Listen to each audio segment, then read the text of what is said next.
Bring back the red diesel. Yeah. All right, good morning, everybody. Let's start this Commissioners Court meeting in March 24th, 2026. Let's all rise for the invocation and the pledge of allegiance, please. Well, let us pray. Heavenly Father, we thank you for all your blessings, Lord. We ask for strength and wisdom today as we go about the business of the county. Thank you for all that you provide in Jesus' name. Amen. Amen.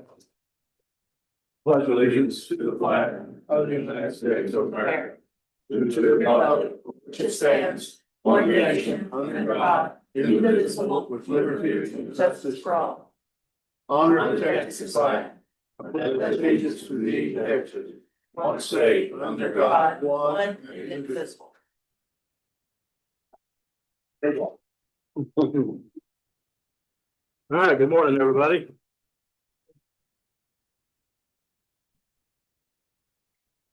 I see the brothers have come in from Mexico. They're circling out there. Yes. Everything okay at the district clerk's office? They're not there for you, are they? No, okay. All right, let's do number 4, Commissioners Court meeting minutes of March 10th. I move to approve the minutes from March 10th. Motion and a second, discussion. All in favor, say aye. Aye. Commissioners Court meeting minutes of March 17th. I move we accept the minutes of March 17th as presented. Second. Motion and a second, discussion. All in favor, say aye. Aye. All right. Number 5, public comments. I think we have a public comment this morning. Mr. Stammer? Yeah. Okay, come on up. If you'll just introduce yourself, please, sir. Bruce Hammer, Oh, thank you. 1000 LTM Road, Yeah. Alpine. Flamingo Ranch. Back on January 13th of this year, I had an item number 19.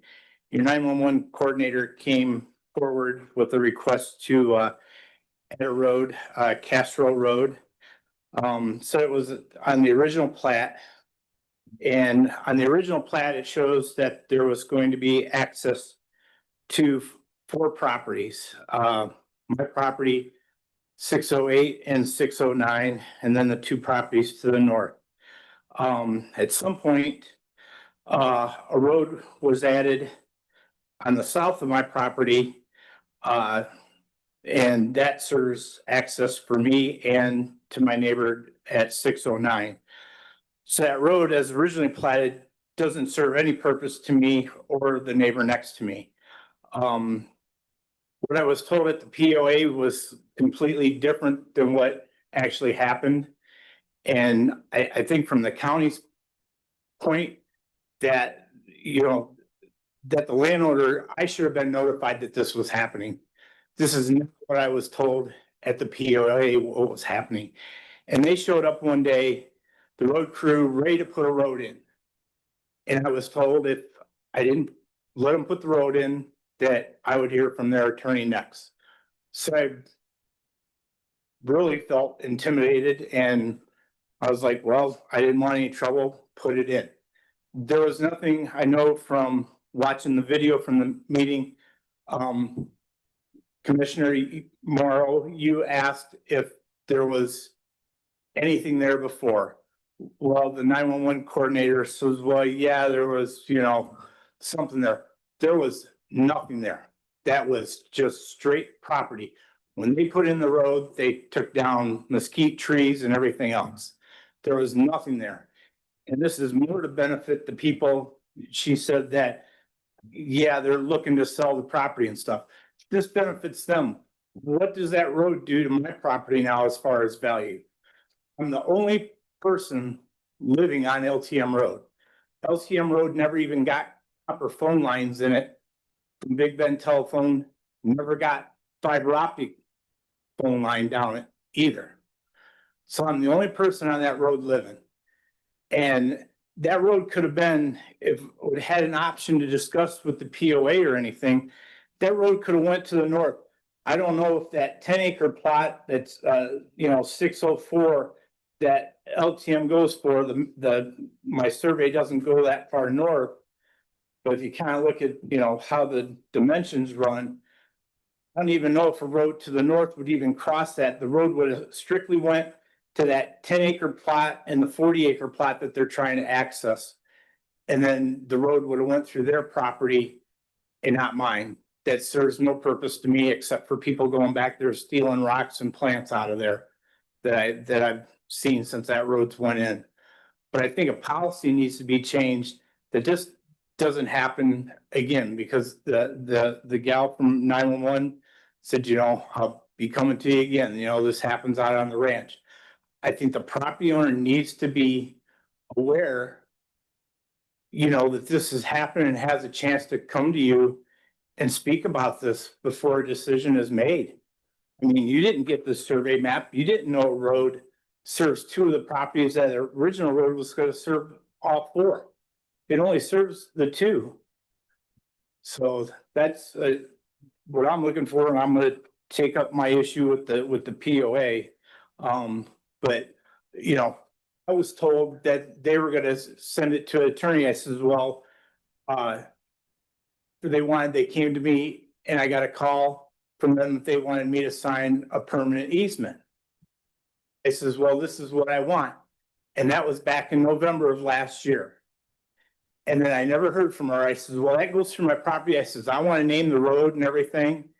And she goes, well, let me get with the attorney. And then I never heard anything. And then this spring, I just went and asked. I go, well, maybe they just dropped it.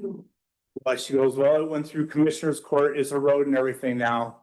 So that's why I'm here. And the POA needs a good ringing too, but I think policy wise, I think something needs to change at the county also. All right, Mr. Taylor, because this is a public comment, we're sort of gagged on being able to talk about it.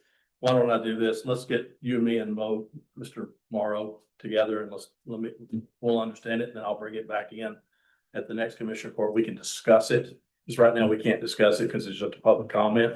You guys, it wasn't on the agenda for everybody to see, but we can do that. Will that be okay? Yes. Okay. Thank you. Then we'll get with you. All right. Thank you, sir. Appreciate it. By the way, Oh, it's yours. Yeah. Sorry. you're on the ranch. Then we'll get Sarah Colondo in with us. Yeah. Then we'll drag one more. I love talking to POA. Take sarcasm. In fact, I'll take Sarah and Mo and no. Let's stay out of it. Yeah. That's fine. No, I'm just teasing. Okay, public comments. No more public comments, recognitions and announcements. Anything from the court today on recognitions and announcements? Darlene was busy with spring break. Lots of people flying around, spending money, leaving it in our community. We like that.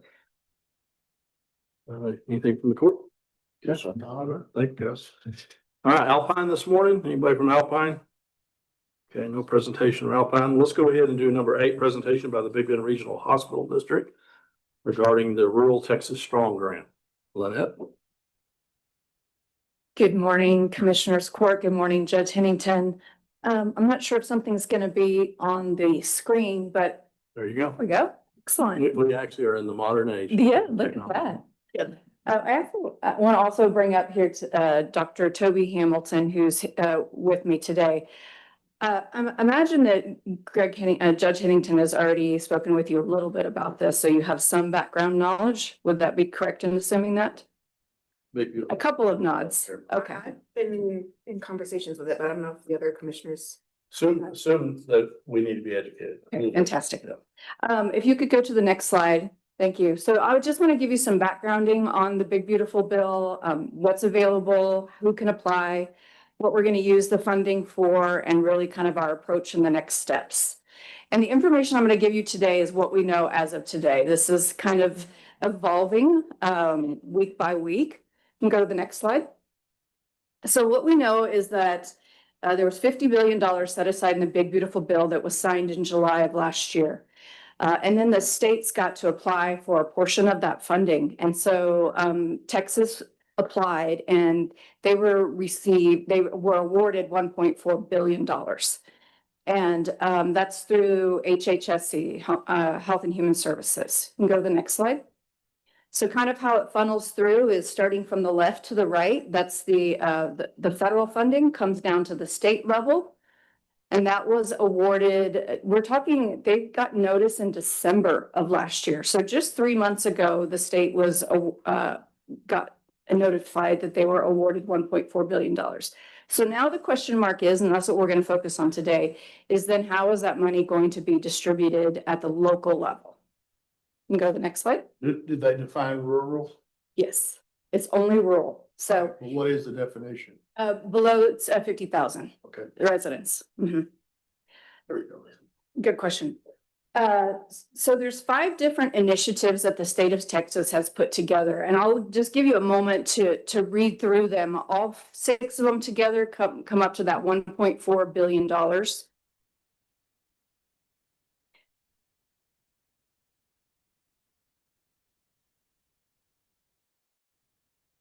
The first one is the one that we're going to focus the most on, that initiative number 1. So I'm going to call number 1 initiative number 1.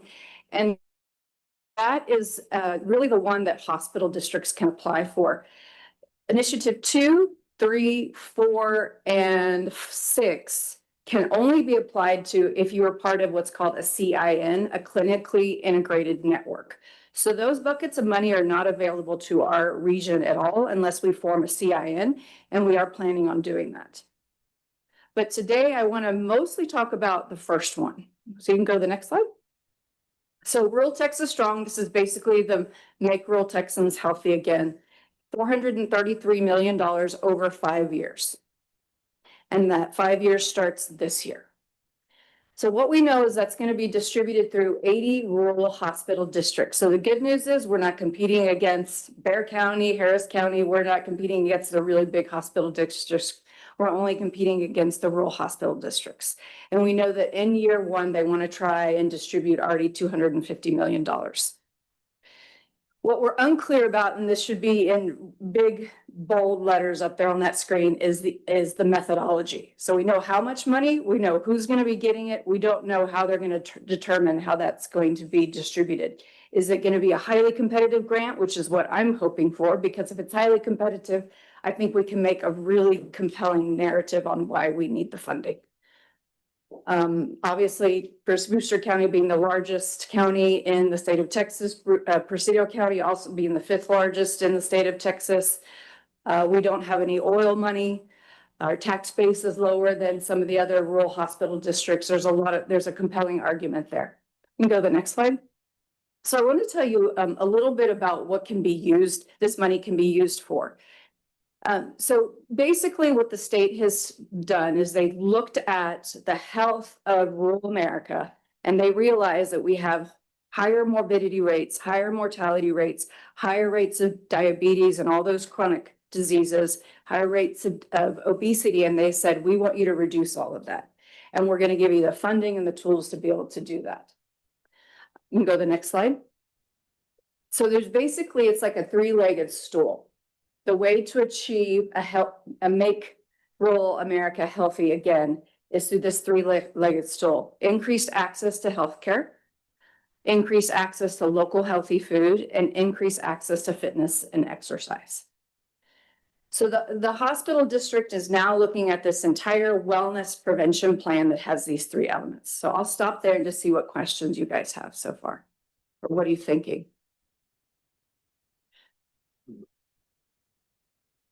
Okay, you can go ahead and go to the next slide. So this first element is where we are looking at how do we increase and coordinate the healthcare in our region. So what I haven't said so far is that our plan is going to encompass 5 counties. So not just Brewster and Presidio County, but also Jeff Davis County, Hudspeth, and Terrell. And the reason why we do that is because we feel like this regional approach and pulling our resources together is what's going to make our application stronger and more competitive. That we're not competing against these neighboring counties, but we're coming together to work together with the limited resources that we have. So I want to, at this point, we're relying on the expertise of the Hamilton Health Group, who has been working with the hospital district now for a couple of years. I don't know if you guys know that the Hamilton Health has the Bravo Health in Terlingua. They also have one in Marfa, they have one in Presidio, and they have one in Balmaray or Pecos. And so we've really been relying on their expertise to evaluate what are the needs of our community, what can we stand up using these funds to the best of our ability. So I'd like to just bring up here, I'd like to introduce Dr. Toby Hamilton, who's the CEO of Hamilton Health. He came from Houston to be with us here today to talk to you, to answer any of your questions you might have, and to share with you really his vision and the vision of healthcare in this area.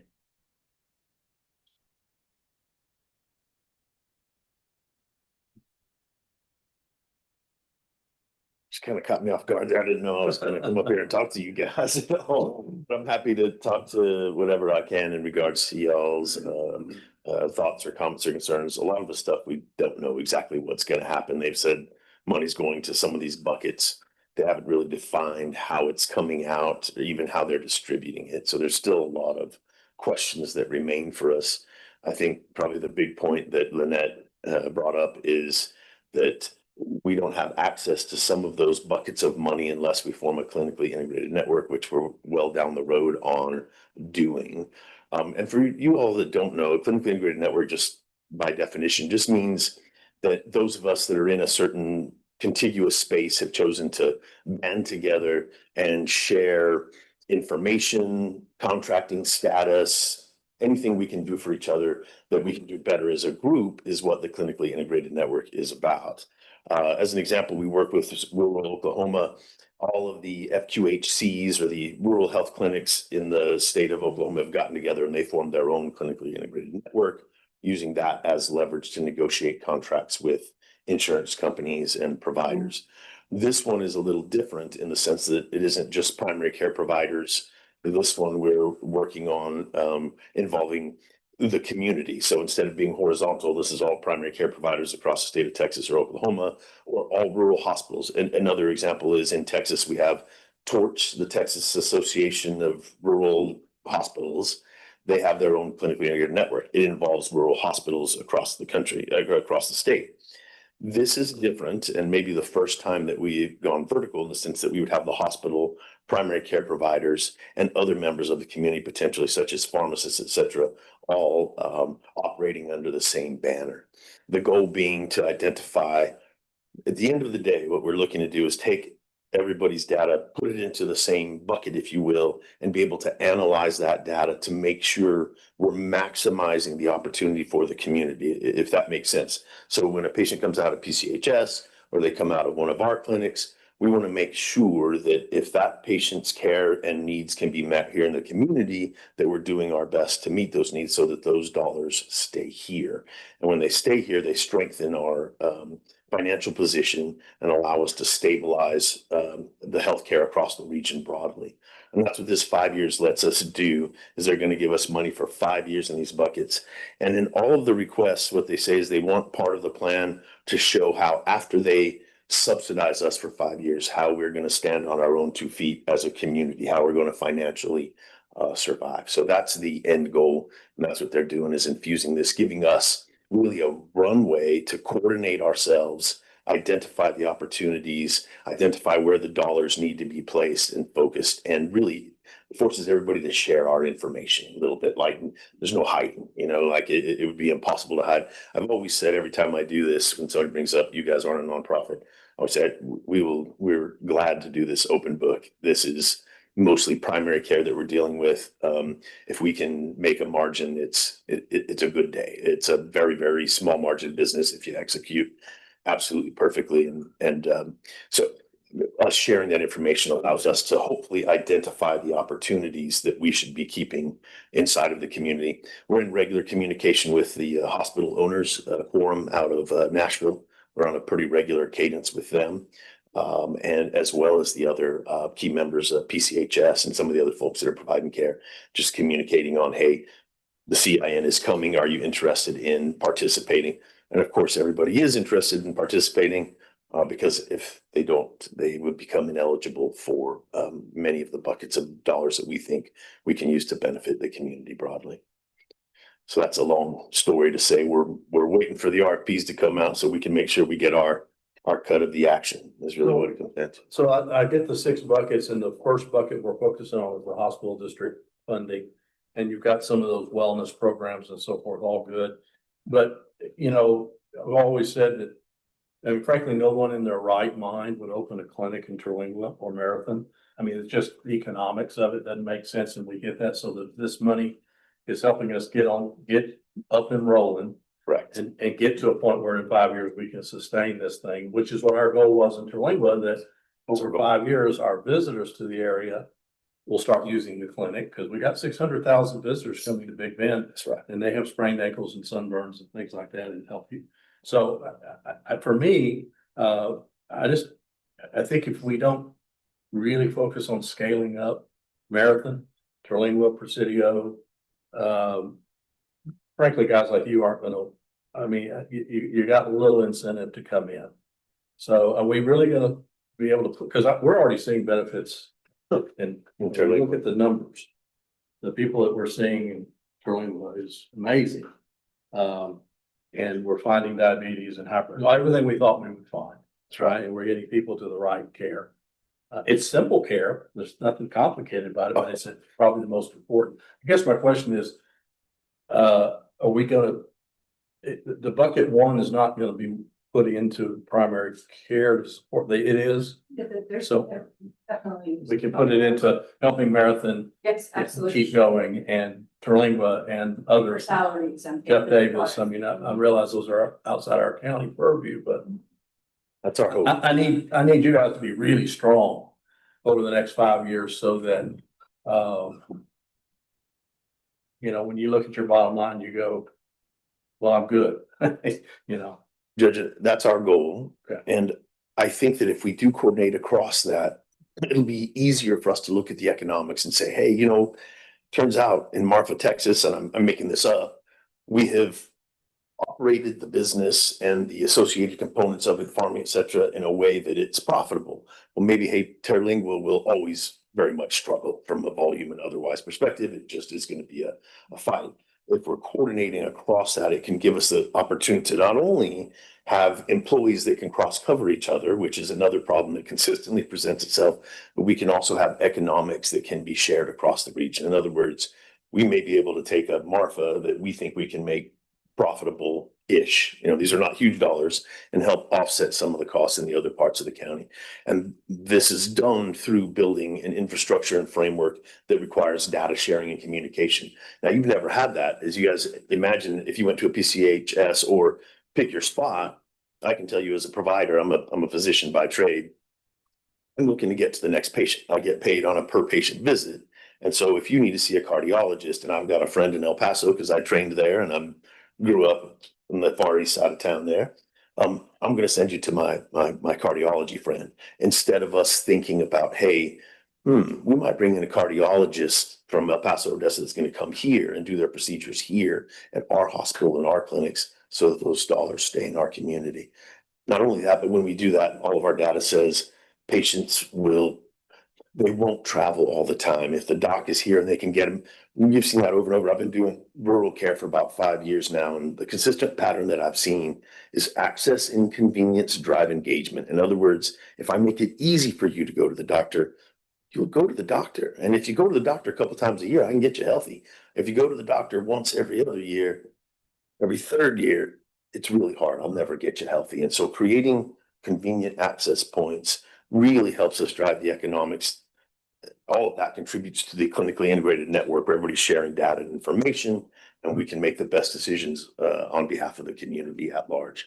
I've said before, You just got you told me yesterday, we got RHC designation for the Terlingua Clinic, Rural Healthcare Clinic, is that what that's right, an RHC. So an RHC designation, just so you guys know, this is actually quite interesting. You may not know this, but this is sort of a regulatory thing. They told us that we could not have a rural health clinic in Terlingua without having a provider there all of those hours. And we do a lot of our care through telemedicine. So Terlingua now is the very first rural health care clinic in the whole United States of America that has been approved as an RHC clinic under the model that we've developed there. So much so that actually they've asked us to keep it quiet and failing on that miserably right now. You just made that public. All the inspecting bodies are actually going to come here, and this is the model. They're asking us what we learned from a safety perspective, what we learned from a care. We are the template for the United States right now in Terlingwood, Texas, if you can believe that, on which they are building the RHC certification model moving forward. This continues to put a lot of attention on us as a region, and we feel like this is an example to serve as a model for rural America, whereby the community is coming together across multiple disciplines, the hospital, the clinics, the pharmacies under the clinically integrated network. We believe also we're not aware of another one quite like this. And so we're in a really unique position. There's a ton of money. I mean, we'd be crazy not to chase this money. I mean, they are just dumping it into the market.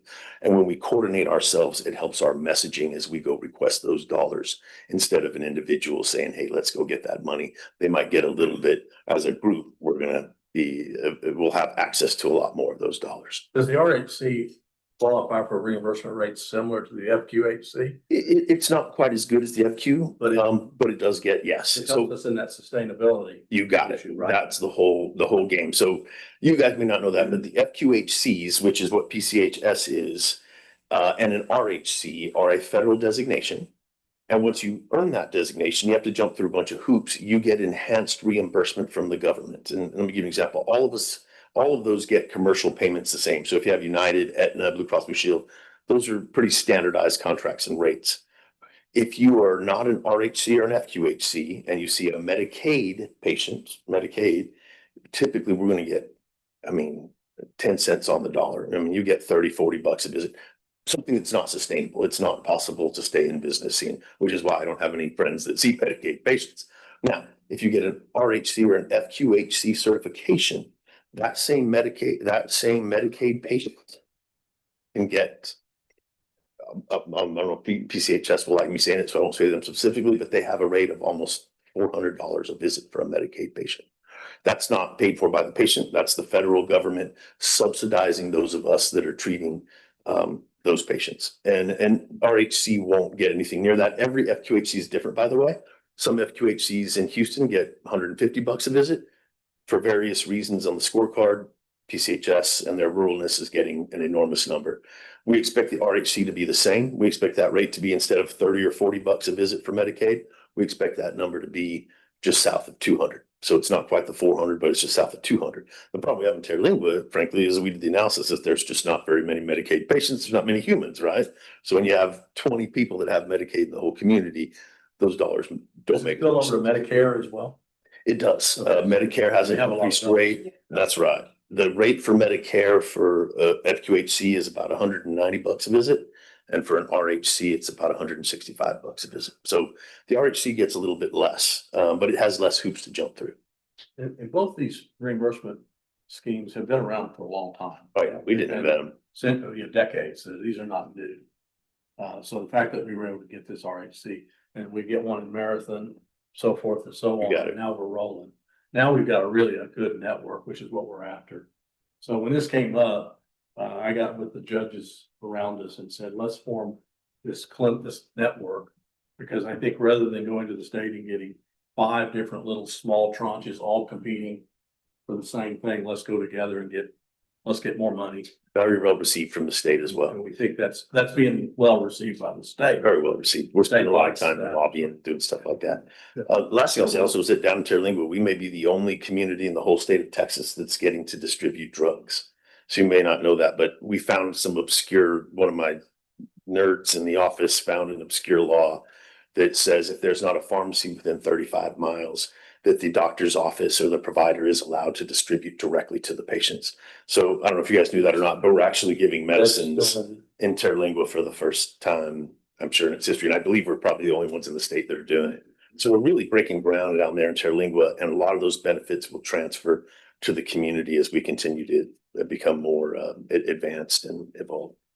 So I covered a lot of stuff. You mentioned that the network, you're almost done forming it. We have the documents, we have, So how close are you to complete with that?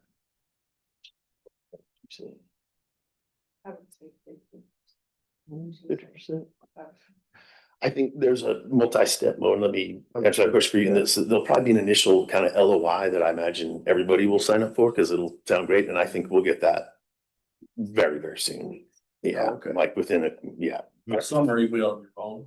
but by summer, we should have that in place.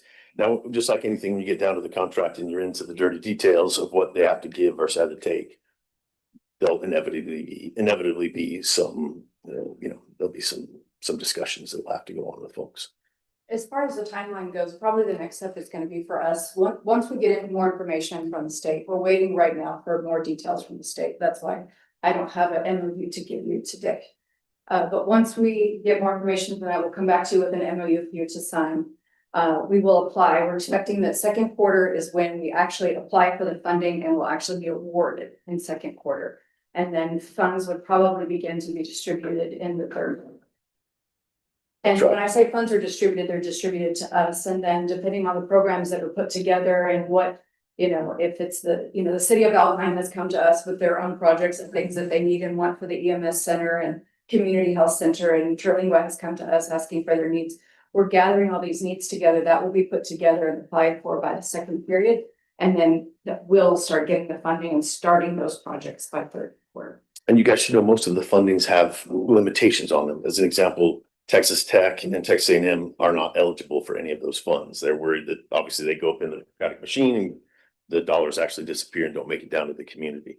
So these dollars, when they do get released, will be put in the hands of the hospital district, the clinically integrated network, and probably lesser dollar amounts individuals can get them, or individual units. EMS might get a little something, or there's smaller sub grants, but the big dollars will come to the hospital district and the clinically integrated network. Once they have those dollars, then they can decide how they're going to execute on that plan. In other words, when we request those dollars, we're saying, hey, we're going to put a clinic in Marathon. The hospital district or the CIN gets those dollars and then distributes those to a vendor to execute on what the plan is. I know you all have to get on to another meeting, but thank you for y'all's leadership. very much. Yeah, we really, Anytime. It's evolving. we're going to hear more as the summer goes on. Absolutely. But Do my best to Hudson. I will think. thanks to both of you for your healthcare leadership. We appreciate it. Awesome. Good stuff. Isn't that cool? First RAs. Yeah, possible, right? Nothing. Oh, okay. Yeah. All right, next one is presentation by Public Power Pool regarding our current contract.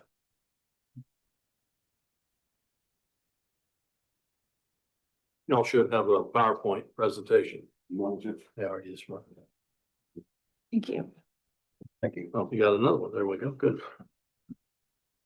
Thank you. Thanks, sir.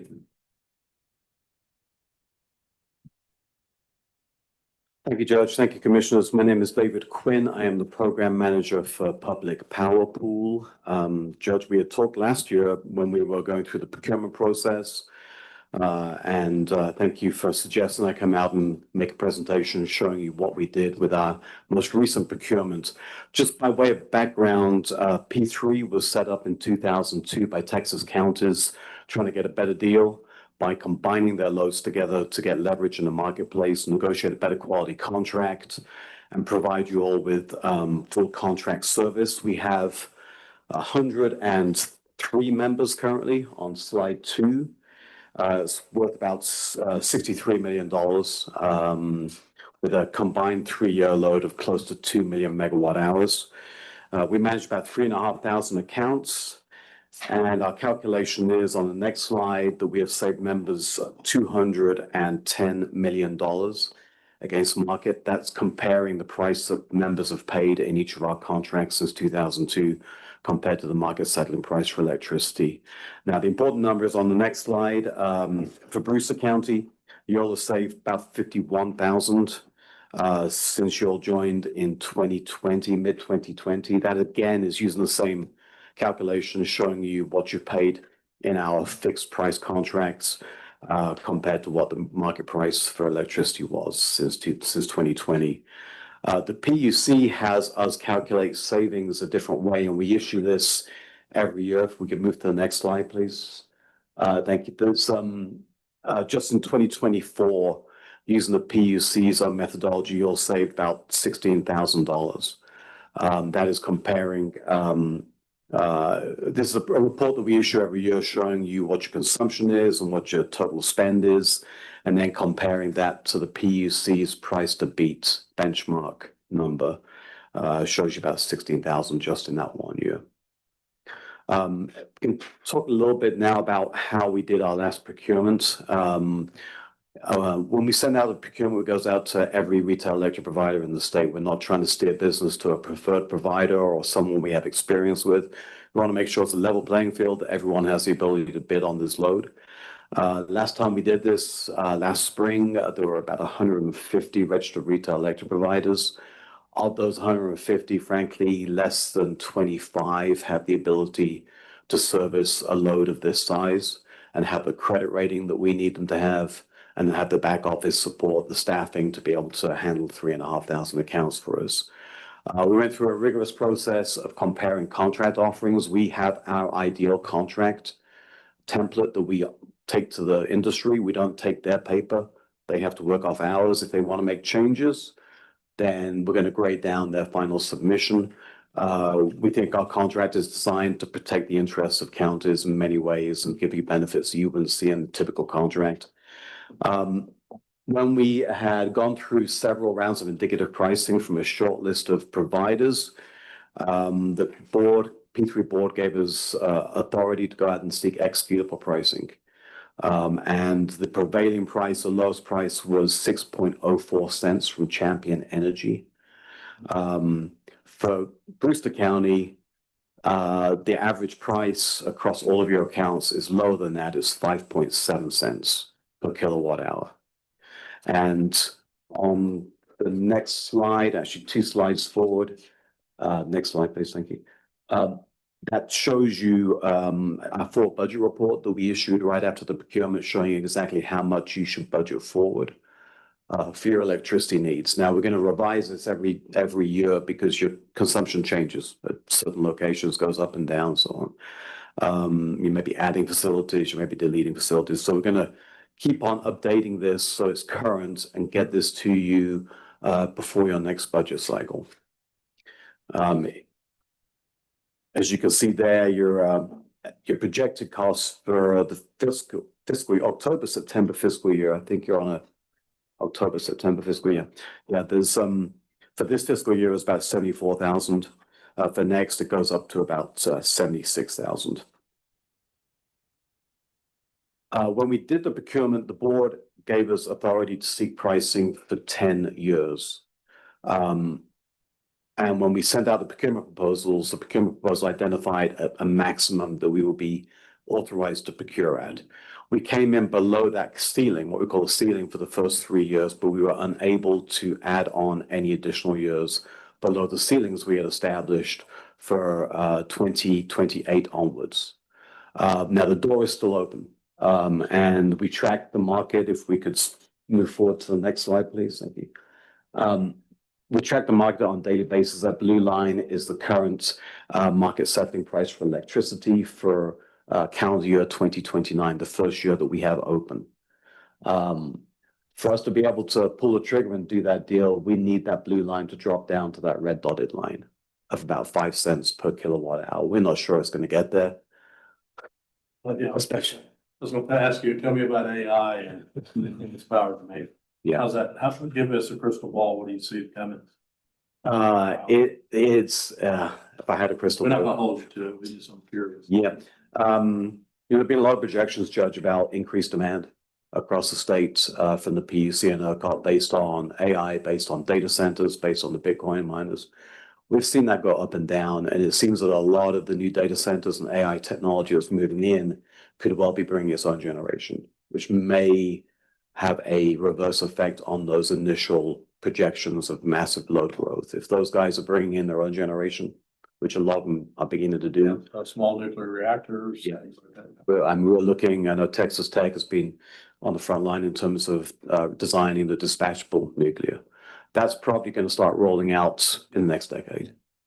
But getting us to 2030 and into the 2030s, when we have increased demand based on increased residential consumption, based on industrial growth, based on the beginnings of the AI rollout and the data mines, there may be a little bridge for us to cross there. That could see a spike of prices in the short term. The market that we are seeing right now, if we were to continue that blue line out further, then it's a backwardated market. The further out you go, the cheaper it gets. We're just not sure how long that's going to hold.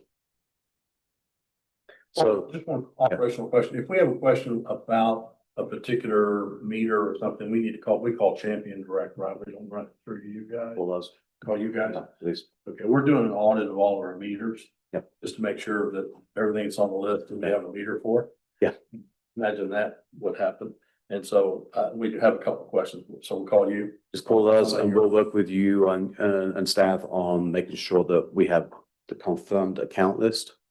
And if there are any missing or any that need to be deleted, I mean, you may have some accounts where there's been zero consumption for a few years. Right. Unless there's a reason for you to keep holding that, then we can save you a little bit of money just by deleting that account off the contract. So that's what we're doing. There's no penalties. That's the nature of the beneficial contract we have. There's no penalties for any small load change, any adds or deletes. They're all added at the contract price or deleted without any penalties or without any minimum use penalties that you'll see in a lot of contracts. So we'll work with you to get you the information you need down to the meter level. All right, questions from Mr. Quinn? Power, locking in the power, holding the price steady. Seems to me like a good thing. What does the average consumer pay? I don't know that. What do I pay just out of? It's 13 I full. was gonna say around 12 or 13 cents. And it really depends on whether you're living in a cooperative or in a municipally owned utility. We Price use power different. here, down south, it's a co-op. Yes, yeah. And in the marketplace, it varies a lot based on location.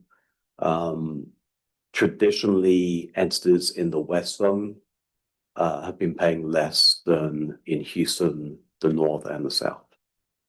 So when we look at the pricing pools, we have 20 buckets that we put the appropriate accounts into.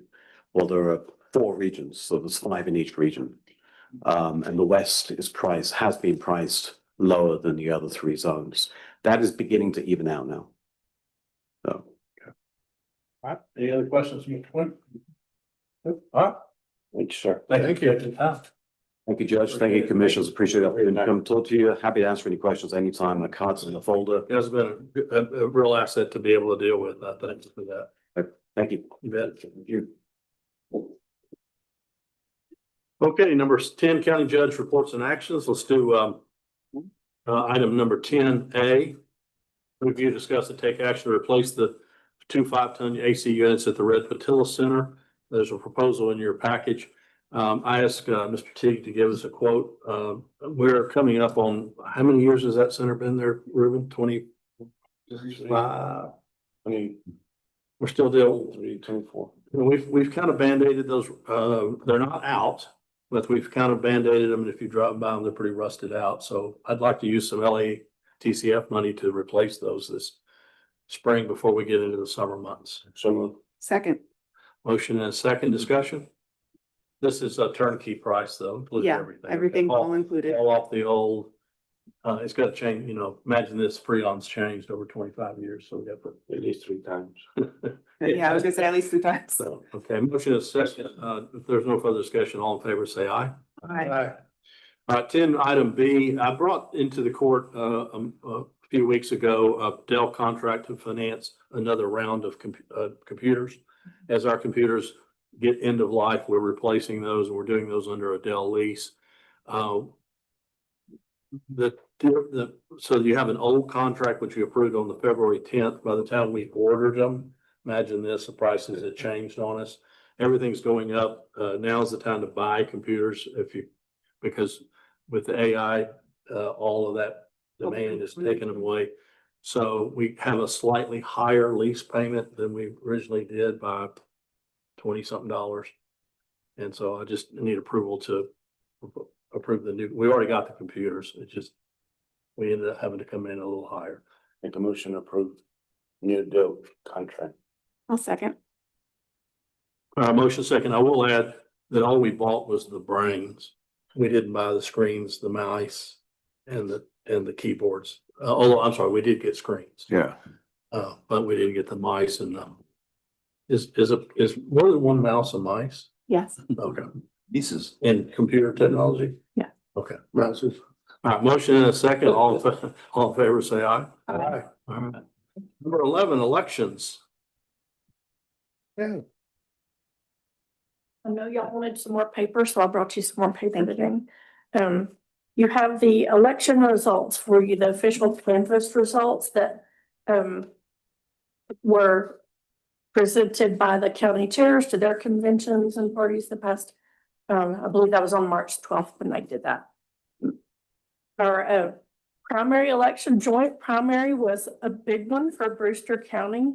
The last primary election that we had like an 8.5% voter turnout. And this one, we had over 15%. So we kept it very busy, everything hopping at all of our polling locations. We had 58 workers attended election training, over a 4-day period. And Judge Hennington got to come out and see the crew one day, to see us all packed in that little room over there, how we work and get by, but we made it happen. We had 52 workers that worked consistently through elections, the ballot boards that we have, and then also the hand count audit that we had to complete afterwards. So for a total, those workers put in 592 hours for Brewster County elections. We had 40 workers on election day, working 16 hours each. We do have a runoff election that will be May the 26th. We have 2 races, the Democrats, and 5 races on the Republican side. Again, we have to keep all of our precinct polling locations open and keep those staffed for that. Fortunately, instead of having 2 weeks of early voting and a weekend, we just have that 1 week prior, but we'll be open 7 a.m. to 7 p.m. on that. I'll put in there also the primary runoff and that we have 18/22. It's going to be here at Val Clark Beard. We are looking to see if we can consolidate any of our precinct locations because we don't anticipate such a high turnout for the runoff. But talking to legal so far, it looks like that we're going to be required to open every one of our precinct polling locations because it is a primary and we've got to have everything separate. Democrat, we can't cross over commissioner precinct lines or anything for the election. Any questions that you have about any of that? We really did do well. We've got to do some more worker training. And I'll probably look at holding that at a different location than here because we've outgrown that as we have for everything. And we have brought in about 12 or so new election workers that started training during this past election that they'll be able to work on their own for the May runoff. And then all of the beautiful spreadsheets by Mary Bell Lockhart in there for you to review. Thank goodness for that because every week the state has been asking for a new one. So they've gotten Has the state they've gotten word of it. for all the work that they want us to do? Pardon? Has the state sent us a check for all that work they want? You haven't received a check, Julie. State. I wish they would. I wish they would. I wish they would. Like I say, we completed the hand count. We started that 3 days after the primaries. We had to complete hand count audit on Marathon, Red Patio, and also here for our early voting in the food bank. We had to audit all of the ballots and hand count all of those, but everything turned out fine on those. We did have some problems with programming the election equipment at the beginning. We kind of worked our way through that, and thank goodness we do have paper ballots and everybody still knows how to do a hand count. So because we ended up doing that for one of our precincts just due to equipment malfunctions. But other than that, we're moving forward, pressing forward. I do want to say we are desperate for space. We maxed it out on the primary. As you can imagine, we had 16 ballots for all of our precincts during early voting, 16 ballots that we had to keep out. And that took 3 tables in that room just to put the ballots out and keep all of those separate. So I don't foresee in the future that elections are going to be getting any smaller for us. So any questions about elections at all? There's no action item on this, it's just. No, it's already been canvassed and everything certified by the state parties. Questions for Cynthia? Okay, thank you. Okay, thank you very much. All right, number 12 is the sheriff.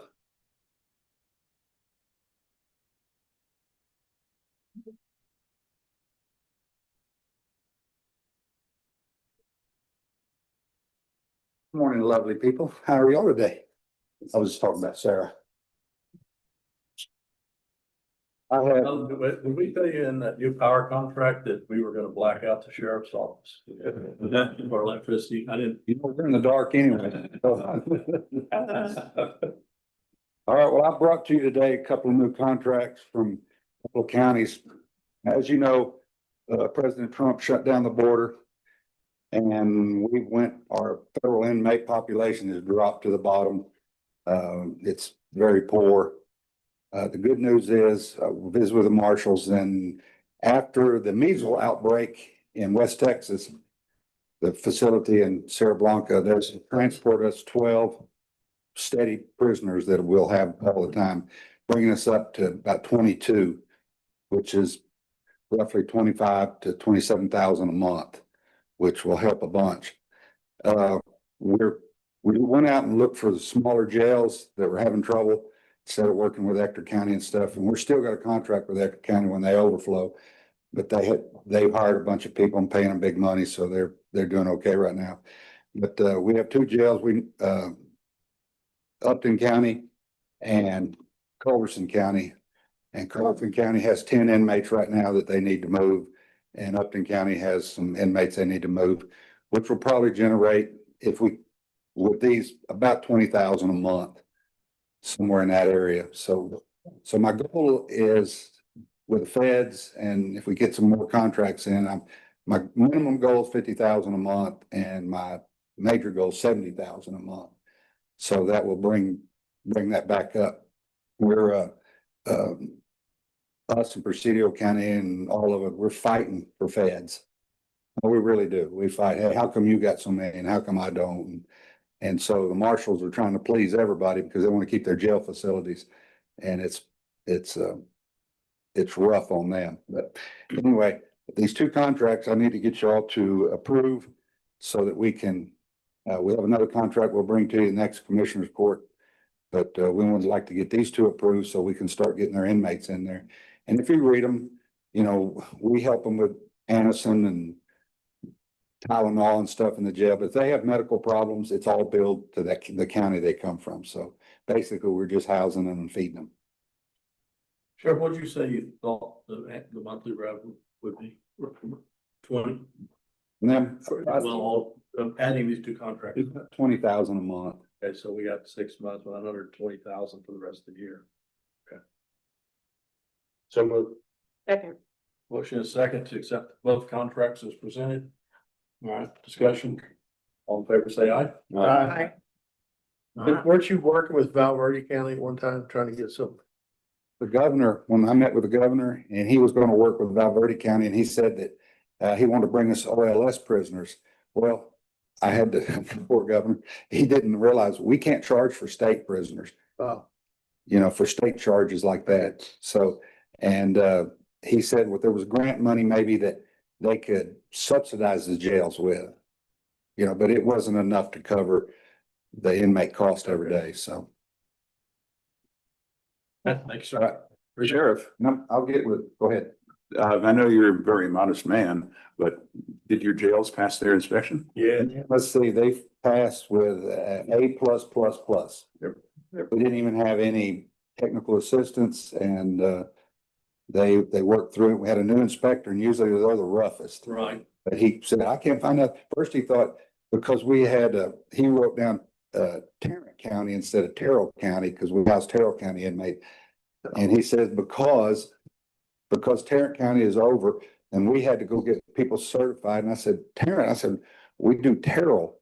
He goes, oh, well, he said, they only hold 8 inmates, so you don't have to do it. So anyway, the only technical assistance we thought we might have, he marked it off, and it was actually, we've only done this in my 26 years, is probably 4 times be perfect without no technical assistance, so it was really good. Good. And the commissioner came down, and he got to hear him, then brag on us and everything. Everybody says you run a really good jail. Yeah, Yes. okay, thank you, I'll see you. Thank you, Sheriff. Good job. Appreciate it. All right, number 13, Road and Bridge.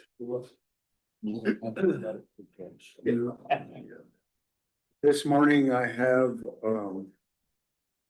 we brought in our new 140 maintainer blade into town to do a PM oil change. Make sure all the levels and everything were good, tires, fluids, since it's still under warranty. Took some samples and mailed them off to CAT. We'll get the results 2-3 weeks from now. And we also are doing some pothole patching at Loma del Norte, Mile High Road, and some on Double Diamond Road. I mean, North Double Diamond. We are working on cutting back the some of the encroachment limbs on our county roads to keep visibility a little better for residents. And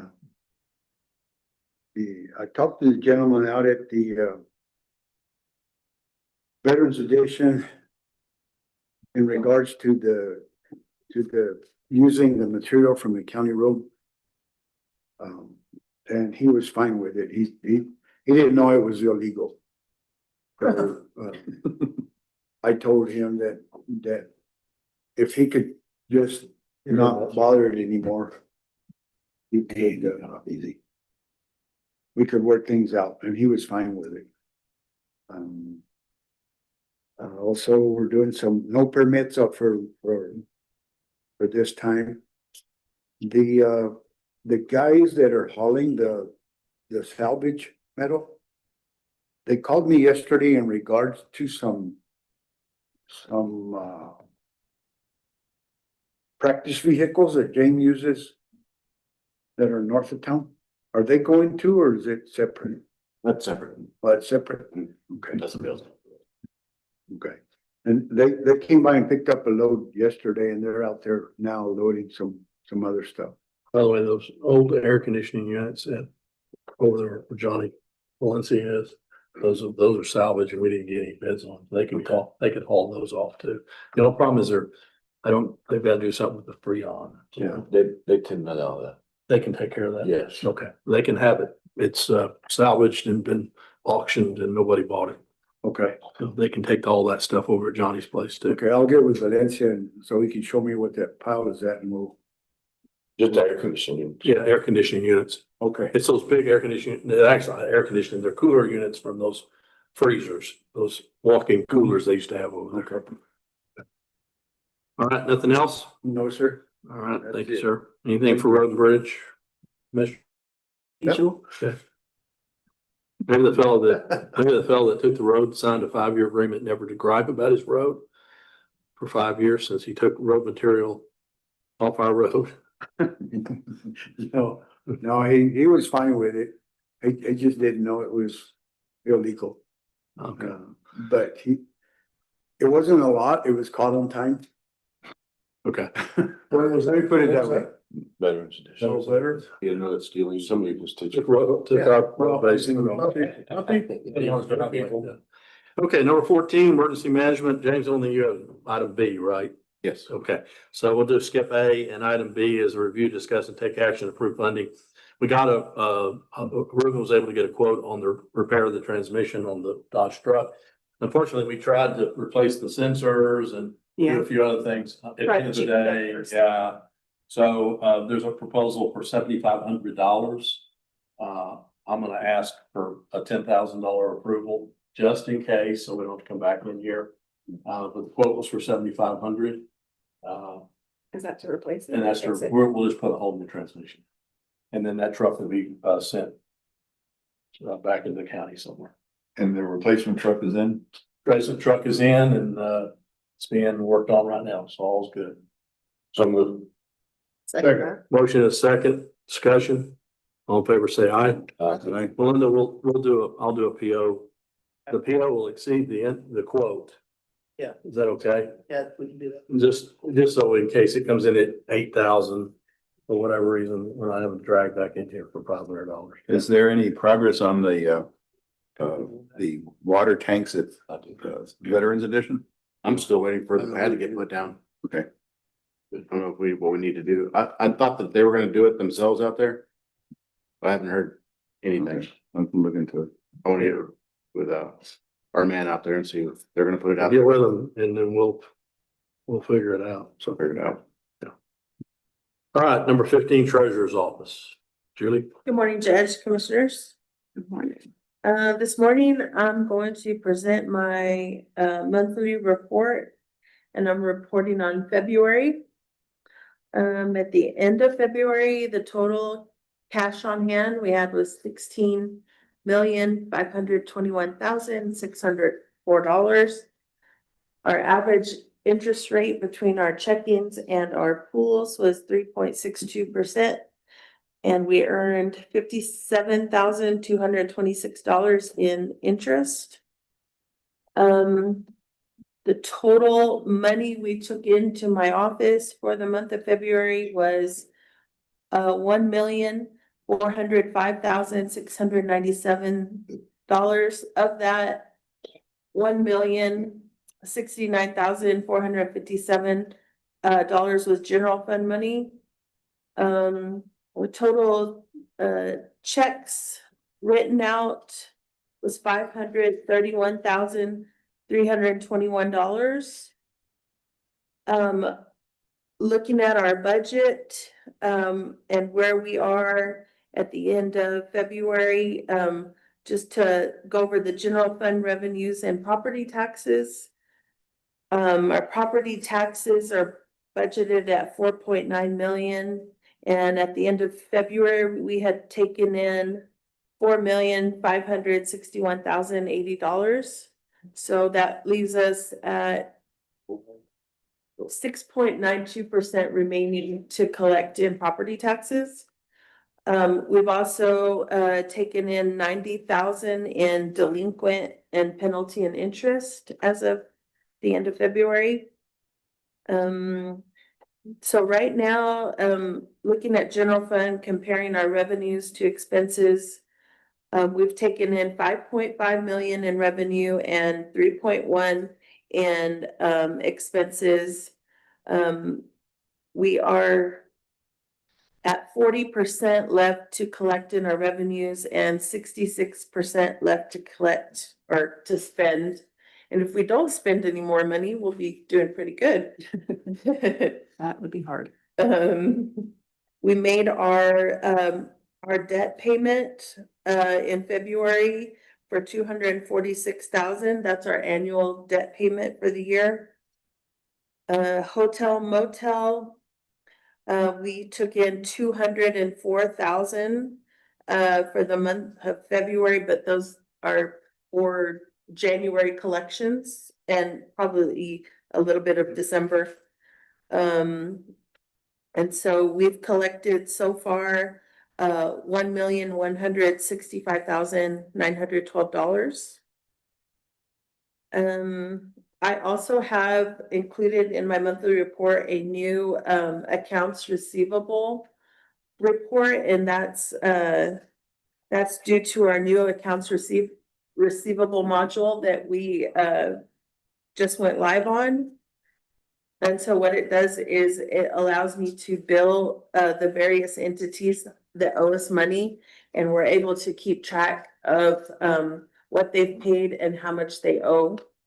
And Judge, did you want to touch on that a little bit more? Yeah, I just want to say that I'm real pleased that we now have an aging report, so we can see who owes us money and how long they've owed us money, and that's where we keep track of that. Because we do have a lot of outstanding receivables that we need to clean up. In that note, we do have one item that I want to talk about regarding the receivables, and that is if you'll go to it's called AR write-offs. It's called prior year past due invoices. Anybody find that? Okay. So when, this whole conversion to Tyler has been good for us, good for this county, because we are able to, we're really, really cleaning up our books, and going back and making sure our procedures are in good shape. It's been a 3-year process, but I'm real pleased that we're moving forward every day. However, having said that, when we went back and looked at some of the collections, we discovered that there were some items all the way back to 21 that had not been collected. And there were the Alpine ISD, Marathon ISD, and Terlingua ISD. And so we, and there's reasons for that, a variety of reasons. And the school district's happy, didn't it? Oh, I bet. They did come see us, yes. We had a productive meeting with not Judge Reinhardt, Superintendent Reinhardt about AISD. And so what we're proposing is that the argument really came out about 21 because it's so far back. So the argument, not really the argument, the sort of the settlement, and I said I had to bring it to you guys, was that we would forgive the 21 for all 3 school districts, the 21 taxes, not taxes, the fees for tax assessor. And then everything else that's in 23 and 24, we would accept, they would pay us, they agreed to pay us. They would ask for 2 payments, one this fiscal year and one their next fiscal year, which their fiscal year is June 1. Right? July 1st.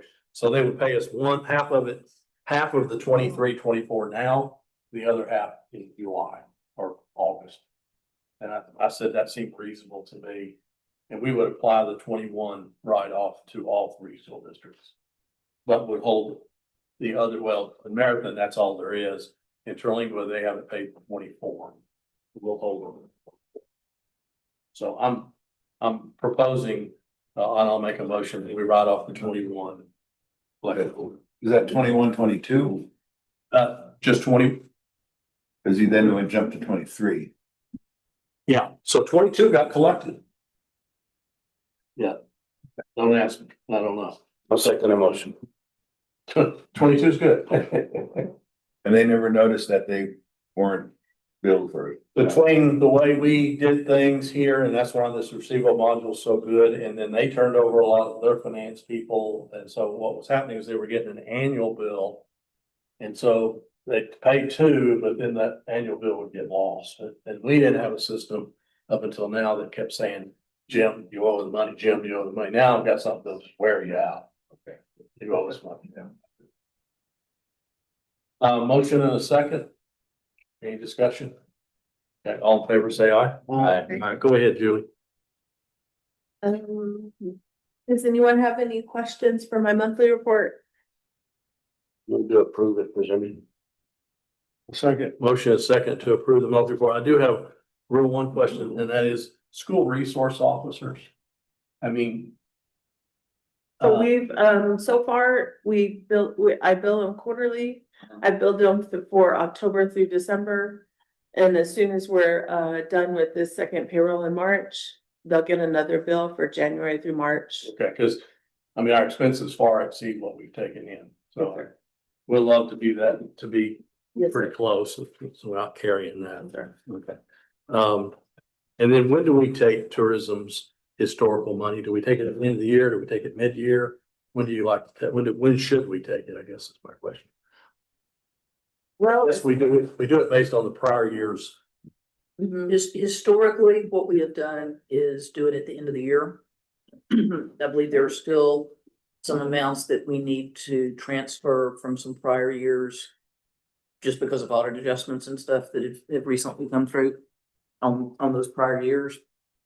what Julie and I had kind of talked about doing, is probably not this fiscal year, just because we're already into it, but when we are looking at doing things for the 26-27 fiscal year, try to look at hotel receipts on a quarterly basis and do that transfer on a quarterly basis rather than an annual basis. But that is not set up right now. Well, I thought we had talked about like we get to the end of the fiscal year.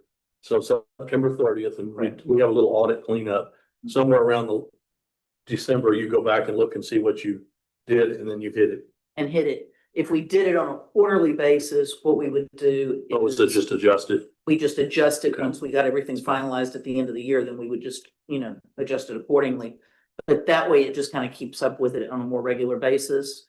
And it allows us to have a better idea of what is coming in and also,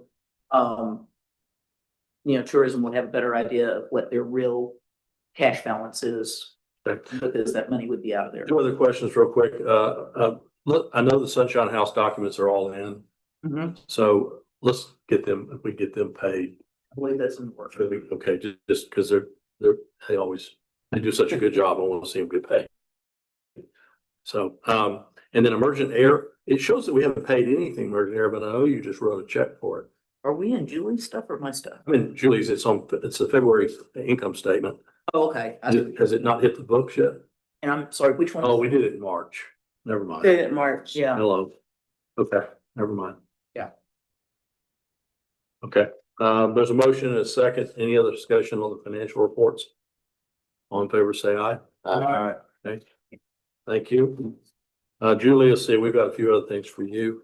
Review and discuss and take action. I need approval on the body worn camera resolution and the Operation Stone Garden resolution, please. I move to approve the body worn camera resolution. A second. Motion and second on the body worn camera resolution. Discussion. All in favor, say aye. Aye. All right, I need a motion on Operation Stone Garden. I move. Second. Motion second, discussion. All in favor, say aye. Aye. All right, item 2, something didn't work out real. D, review, discuss, and take possible action to approve the initiation of the process to seek bids for the Brewster County Depository account. In talking with the finance group, we would like to get approval to go ahead and start putting out probably, what are we saying, early summer, late spring?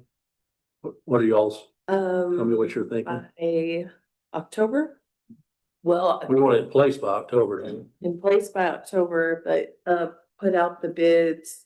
June-ish? May, June-ish. put them out, I think we put them out in late June or late May, early June. One of the things that we would have to do is make sure that the books are set up in accordance with the banking situation. So that would give us time.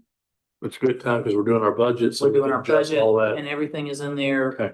And that would give us time to be ready to go October 1st. And we need to award the new depository at least 60 days before we transition to So, see, anything. all of September, all August. So we have to award it before August 1st. Correct. So if we put it out in late May, it was You should have time. breathing room to get it done by August 1st. I make a motion that we approve the initiation of the process to seek out bids. for the depository. Not third. Thirds, okay, discussion, all in favor, say aye. Okay. Thank you. All right, item E is an Edward, I make a motion that our payoff balance, by the way, is less than what we show on the sheet. You just gave it to me this morning. I can't find it. How much is it, Julie? $8,849.27. I make a motion that we pay off the cat vulture lease of that amount. Second. That's a payoff through the end of the month. We're paying on that's greater than what we're earning. So. Second. Motion is second. Discussion. All in favor, say aye. Aye. Oh, I think the cat vulture is still running, working. Better be. It works good. It works good. Okay. It sends stuff about 100 feet up.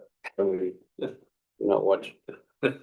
Exactly. Well, remember, because Frenchie got his windshield broke. Yes, sir. Yes. All right, anything else, Jill? No, sir. All right, Melinda, Brewster County Comptroller. Okay, first up, we have the receipt register. for the items that do not have purchase orders. Because the order you. We have with POs for. PO. With PO. With PO. You'll notice there's a good many of those this time. The total amount is only about 66,969 and 63 cents. But for whatever reason, this time we had a lot of very small items, and so there's pages and pages of items for y'all this morning. But there's nothing in there that is unusual. Just out of curiosity, why do we have an invoice for 53 cents?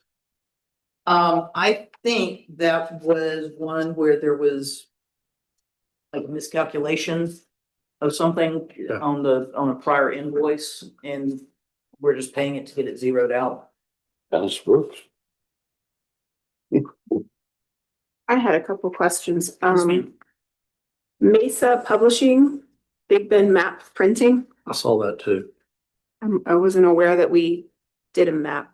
Tourism. I know they do, but, I know that the Chamber of Commerce in Terlingua has their map published. Is there an area-wide map that tourism does? I'm gonna be honest, I have not seen their actual map. Judge may have more information on that. I don't know the answer. Why don't we hold that one until we get an answer? I Okay. think, but I think that's, You want me to hold it? well, let's approve it subject to me finding out what it really is. Or it's one of their projects, but I'd like to know myself. My other question is, why are we paying for YouTube Premium? Who is that? This argument with my husband. It has to do with the Ads account? YouTube channel, I guess, that they have for influencers. Hmm. Okay. The question, why do we pay it? Right, yeah, what? You should be watching the ads. Is it for the county's YouTube or was it under tourism? It's tourism. Tourism. It says YouTube Premium membership for Visit Big Bend. So they Hmm. have YouTube Premium in their office. It is $150 a year. A year or a month? Is it a year or a month? A year. Okay.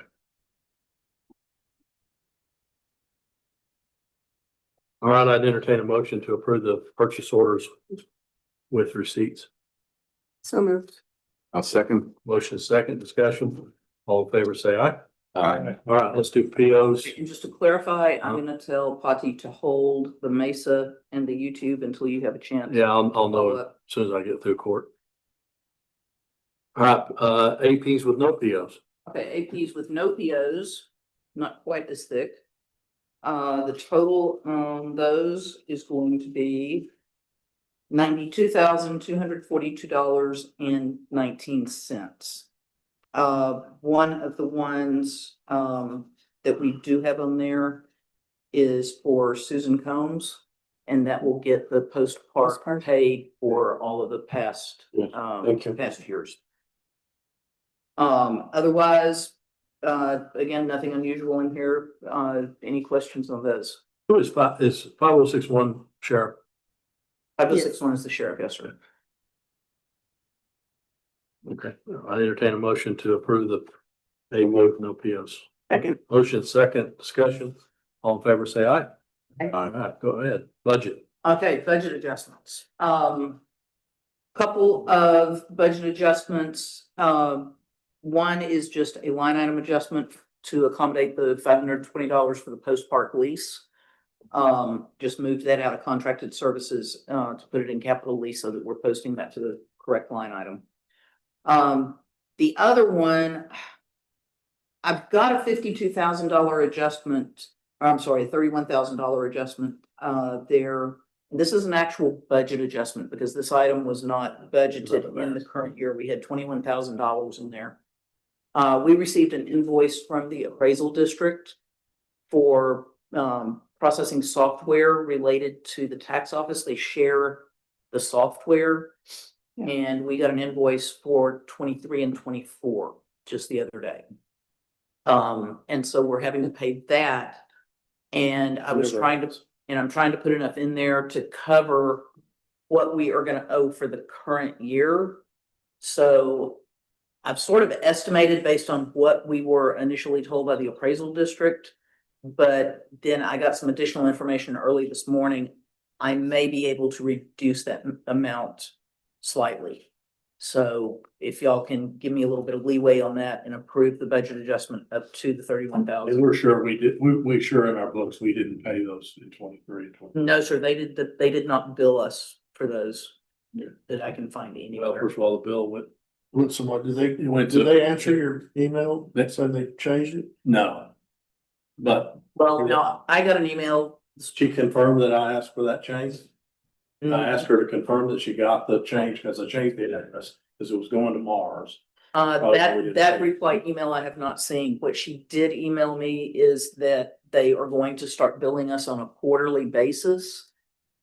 And then they've gotten the invoice, but I need to clarify with her exactly what that amount is, and that's one of the reasons that I'm asking for a little bit of leeway on this budget adjustment.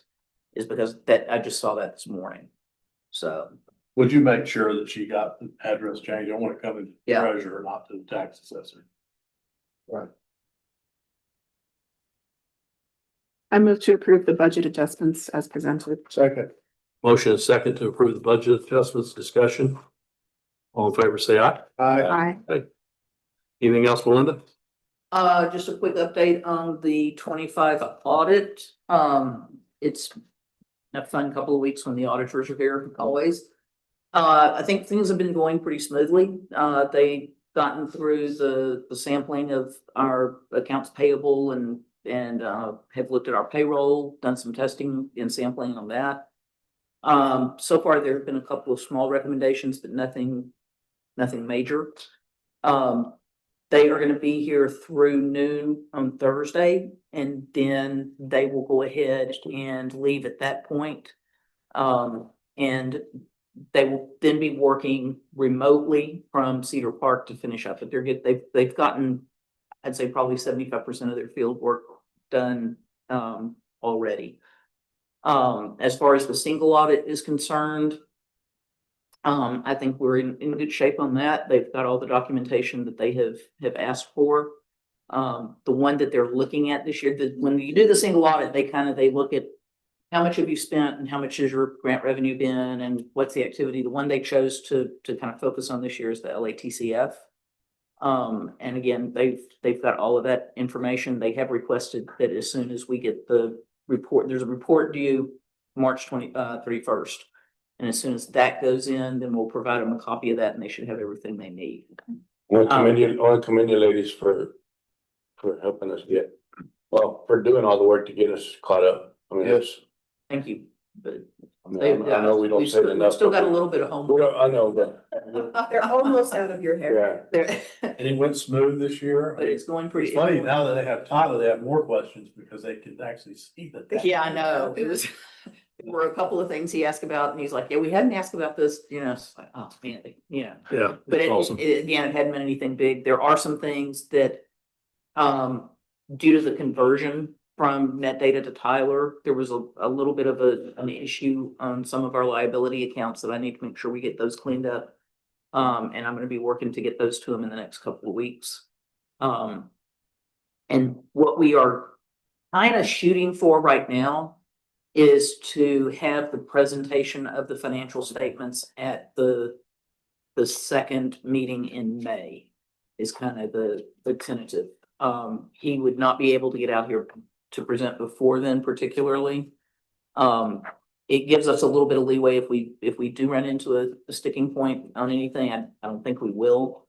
But he'd mentioned something about maybe trying to present it remotely, like over Zoom, but he said he really doesn't like to do that. And so that second May meeting would allow him to be out here to actually present it in person. All right, very good. All right, thank you, ma'am. All right, we'll close with number 17, County Clerk. You mean just tell the folks what we're doing?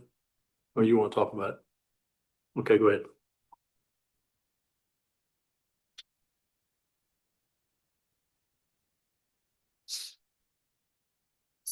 So this is the job that just keeps on giving. I love it.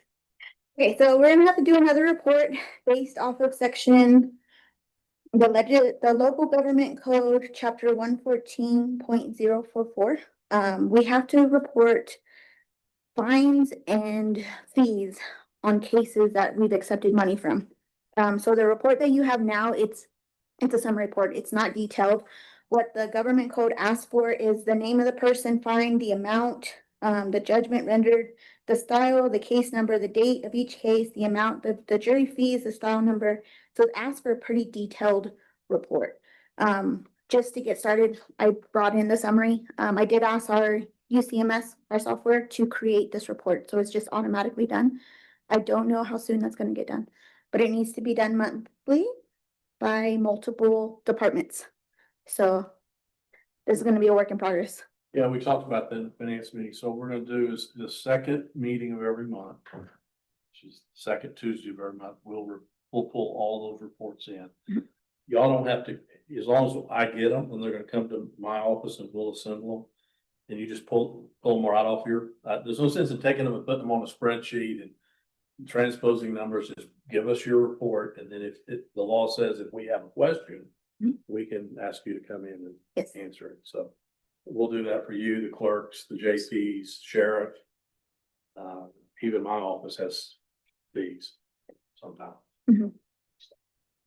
That's what we'll do. Yeah, so it doesn't say anything about it needing to be approved, just needs to be reported. So.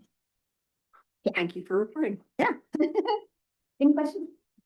Nope, it's been sitting out there for a while. We needed to get it fixed. Thank you. There's nothing on tourism today.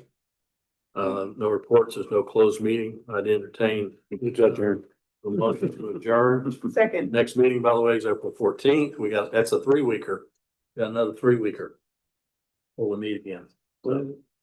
Anyway, motion to adjourn is second. All in favor, say aye. Court's adjourned.